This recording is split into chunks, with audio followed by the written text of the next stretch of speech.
వి gold trusted gold buyers మీరు తాకట్టు పెట్టిన బంగారాన్ని విడిపించి ఈ రోజు ఉన్న మార్కెట్ ధరకు కొనబడును. Welcome to I dream. నేను మీ భవ్య. బ్రెస్ట్ క్యాన్సర్ ఎందుకు వస్తుంది, కారణాలు ఏంటి, అలాగే సిమ్టమ్స్ ఎలా ఉంటాయి, ట్రీట్మెంట్స్ ఏంటి, ఇవన్నీ మాట్లాడడానికి సోమాజిగూడ యశోద హాస్పిటల్స్ నుంచి doctor Sudha Sinha, clinical director and HOD medical oncologist ఉన్నారు. డీటెయిల్స్ అడిగి తెలుసుకుందాం. నమస్తే మ్యామ్, ఎలా ఉన్నారు మేడం? ఈ బ్రెస్ట్ క్యాన్సర్ అనేది కామన్ కదా ఎక్కువగా లేడీస్లో. సో రీజన్స్ ఎందుకు వస్తుంది మ్యామ్ ఫస్ట్ అసలు? సో బ్రెస్ట్ క్యాన్సర్స్ మీరు అన్నట్టు వెరీ కామన్ ఇన్ ఇండియా. ఇప్పుడు అందరికీ ఎవరో ఒకరు తెలుసు విత్ బ్రెస్ట్ క్యాన్సర్ అనమాట. Family history is one reason. ఇంట్లో వేరెవరికన్నా మదర్ కానీ సిస్టర్ కానీ పెద్దమ్మకి కానీ anybody in the family who has breast cancer, that is one reason. Obesity, బరువు ఎక్కువ ఉండడం వల్ల we are more at risk for breast cancers. Oestrogen exposure అంటాం, అంటే బాడీలో ఈస్ట్రోజన్ ఎక్స్పోజర్ టైం ఎక్కువ ఉన్న కొద్దీ బ్రెస్ట్ క్యాన్సర్ రిస్క్ ఎక్కువ అవుతుంది. అది ఎలా తెలుస్తుంది మనకి? పీరియడ్స్ ఎర్లీగా స్టార్ట్ అయిన వాళ్ళకి, అండ్ ఇంతకుముందు 14 years 13 yearsకి పీరియడ్ స్టార్ట్ అయ్యేది. ఇప్పుడు అందరికీ 8 years 9 yearsకి పీరియడ్ స్టార్ట్ అవుతున్నాయి అనమాట. సో ఎర్లీ మెనార్కీ అంటాము. మెనోపాజ్ లేట్గా అయితే ఇక్కడ ఈస్ట్రోజన్ ఎక్స్పోజర్ ఎక్కువ ఉంటుంది అనమాట. If we have less children or no children, తక్కువ బ్రెస్ట్ ఫీడింగ్ చేసాము, సో ఇలాంటి గ్రూప్స్ ఆఫ్ విమెన్లో risk of breast cancer is a little higher. కానీ many of the patients whom we see with breast cancer ఏ కారణము ఉండదు అనమాట. Family history ఉండదు, 2-3 పిల్లలు పుట్టుంటారు, బ్రెస్ట్ ఫీడింగ్ బాగానే చేసి ఉంటారు. సో సమ్ టైమ్స్ చాలా వరకు వి విల్ నాట్ నో ఎందుకు వచ్చింది క్యాన్సర్ అని చాలా మంది పేషెంట్స్ అడుగుతారు, ఎందుకు మేడం వచ్చింది నాకు ఇది అన్నది. కారణం అన్నది ఉండకపోవచ్చు అన్నమాట. అందుకే మనకి ఏదన్నా డౌట్ వస్తే నాకు ఫ్యామిలీ హిస్టరీ లేదు కదా, నాకు ఇది రాలేదు, నాకెందుకు వస్తుంది అని అనుకోకూడదు. We should immediately go and get checked up అనమాట. ఓకే, సో సిమ్టమ్స్ ఏమన్నా ఉంటాయా మ్యామ్ దీనికి? సో బ్రెస్ట్ క్యాన్సర్కి most common symptom is lump in the breast అంటాం, గడ్డ.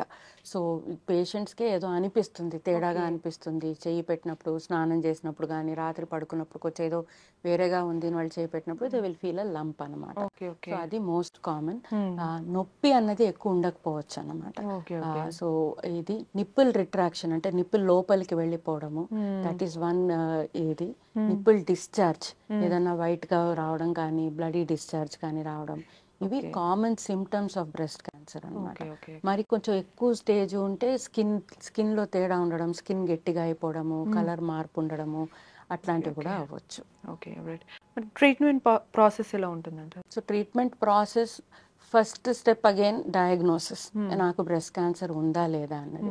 సో మోస్ట్ పేషెంట్స్ వస్తారు మా దగ్గరికి బ్రెస్ట్ లో లంప్ ఉంది అని. చాలా మేము ఎగ్జామిన్ చేస్తాము. ఎగ్జామిన్ చేసినప్పుడు ఇది డౌట్ గా ఉందా లేదా అనేది మా మనసులో మేము ఒక డెసిషన్కి వస్తామన్నమాట. దాని తర్వాత మ్యామోగ్రామ్ అండ్ అల్ట్రాసౌండ్ బ్రెస్ట్, ఈ 2 టెస్ట్లకి పంపిస్తామన్నమాట. అప్పుడు రేడియాలజిస్ట్ చూసి వాళ్ళు కూడా డౌట్ ఉందా లేదా అన్నది మాకు చెప్తారు. అండ్ నా డౌట్, రేడియాలజిస్ట్కి డౌట్ ఉంది అంటే we do a biopsy. So ఒక చిన్న నీడిల్ తీసుకుని అక్కడ నుంచి we send small piece for testing అనమాట. So that is how we diagnosed breast cancer. ఆ బయాప్సీ చేసి, ఆ బయాప్సీలో స్లైడ్ చూసి దీంట్లో క్యాన్సర్ సెల్స్ ఉన్నాయా లేదా చూసుకుని we diagnose breast cancer. Okay. So even after treatment same ఏమన్నా రిపీట్ అయ్యే ఛాన్సెస్ మళ్ళీ ఉంటాయి అంటారా? ఉంటుంది. Breast cancer is of different types. So ఒక్క బ్రెస్ట్ క్యాన్సర్ అన్నట్టు ఉండదు. సో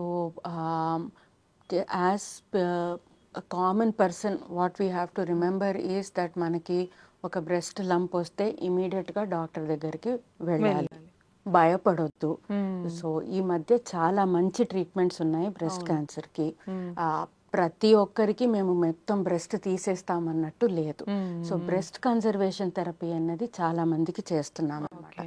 మళ్ళీ ఇక్కడ మా యశోద హాస్పిటల్లో in collaboration with surgeons, radiation oncologist, వీలైనంత వరకు we try and save the breast and not do a mastectomy అనమాట. అందుకని చాలా మంది ముందుకు రారు. సో ఇలాంటి భయాలు ఉండకూడదు అనమాట. కీమోథెరపీ ఉంటుందేమో, ఈ మధ్య చాలా మందికి we are not giving chemotherapy also.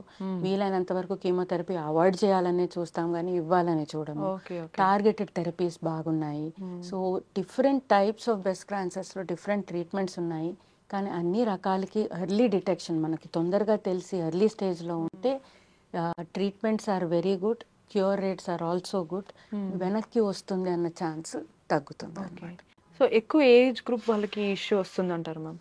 So ఇక్కడ నా average breast cancer patient will be around 40-45 years అనమాట. సో జనరలీ బ్రెస్ట్ క్యాన్సర్ అంటే మళ్ళీ మనం అది ఓల్డర్ పీపుల్కి వచ్చేది అని అనుకుంటాము. నేను యుఎస్లో చదివేటప్పుడు average age use to be 60 to 70 years group అనమాట. ఇండియాలో యంగర్ విమెన్కి బ్రెస్ట్ క్యాన్సర్స్ ఎక్కువ వస్తున్నాయి. సో నాకు ఏజ్ తక్కువ నాకు రాదని కూడా మనం అనుకునేటట్టు లేదు. ఈవెన్ రావచ్చు డెఫినెట్లీ. సో ఈ ఇయర్లో నేను మా youngest patient was 25 years that I treated with breast cancer. But common age group is 40 to 50 age గ్రూప్లో we are seeing lot of patients.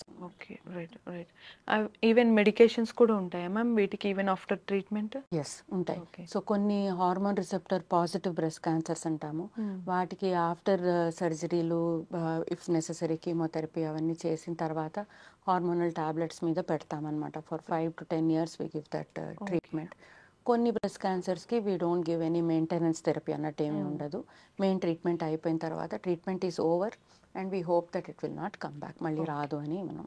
Right ma'am, early డిటెక్షన్కి మరి ఏం చేయొచ్చు, ఎలా తెలుస్తుంది మ్యామ్? అంటే నార్మల్గా కొంతమందికి హెవీ లేదా సాగింగ్ బ్రెస్ట్ ఉండొచ్చు, వాళ్ళకి అర్థం అవ్వకపోవచ్చు కదా, సో ఎలా డిటెక్ట్ చేయొచ్చు? సో బ్రెస్ట్ క్యాన్సర్ ఎర్లీ డిటెక్షన్కి వన్ ఈజ్ మ్యామోగ్రఫీ చేసుకోవడం అనమాట.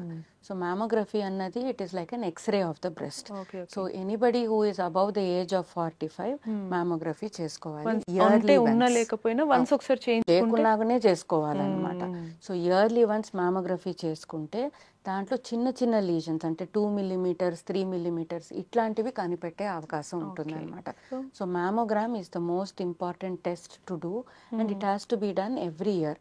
ఇవాళ నేను చేసుకున్నాను మరి 10 ఏళ్ల వరకు చేసుకోను నేను అని కాదు. సో ఎవ్రీ ఇయర్ మ్యామోగ్రఫీ చేసుకుంటే చిన్న చిన్న క్యాన్సర్స్ ఏమన్నా ఉంటే stage 0 stage 1 we are able to detect and treat them అనమాట. So mammography is extremely important. Second, నేను అందరికి పేషెంట్స్కి చెప్తాను టు బి బ్రెస్ట్ అవేర్. అంటే నాకు ఒక బ్రెస్ట్ అన్నది ఒకటి ఉంది, దాన్ని I should take care of it అన్నది all women should have it అనమాట. సో ఎవ్రీ మంత్ పీరియడ్స్ అవ్వగానే we should do a self breast examination. So self breast examination ఎట్లా చేసుకోవాలన్నది చాలా వీడియోస్ ఉంటాయి. సో ఆ పద్ధతిగా ఎవ్రీ మంత్ చేసుకుంటే అట్లీస్ట్ మనకి గుర్తుంటుంది మనం ఇది బ్రెస్ట్ క్యాన్సర్ గురించి కొంచెం కేర్ఫుల్గా ఉండాలి, టైంకి మ్యామోగ్రఫీకి వెళ్ళాలి అన్నది అనమాట.